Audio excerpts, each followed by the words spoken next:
Des échantillons de tilapia nilotica de la station d'alevinage de Dabou dans la région des Grands Ponts.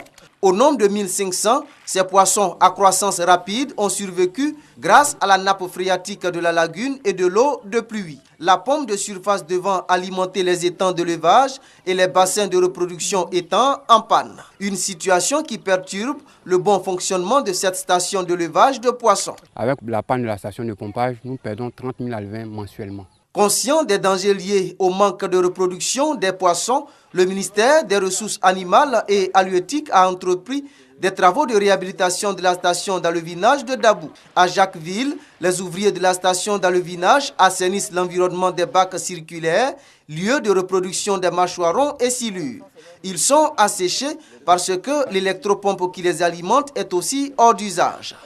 Après une visite, le coordonnateur du programme d'appui à la gestion durable des ressources halieutiques rassure que des dispositions ont été prises pour rendre les stations d'élevage de poissons de Dabou et de Jacquesville fonctionnelles. Par la volonté du gouvernement, la station de Mopoyem est à un stade un peu avancé de réhabilitation. La station de Jacquesville sera réhabilitée très prochainement. Nous commençons les travaux à la fin de ce mois-là.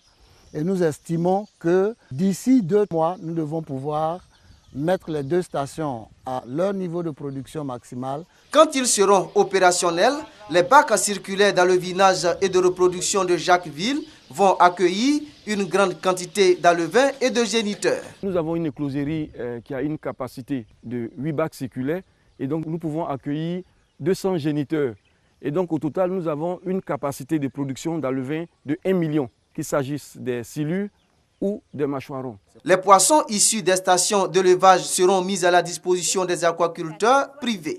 C'est que le gouvernement veut réduire le déficit de production nationale de poissons, actuellement estimé à plus de 300 000 tonnes par an.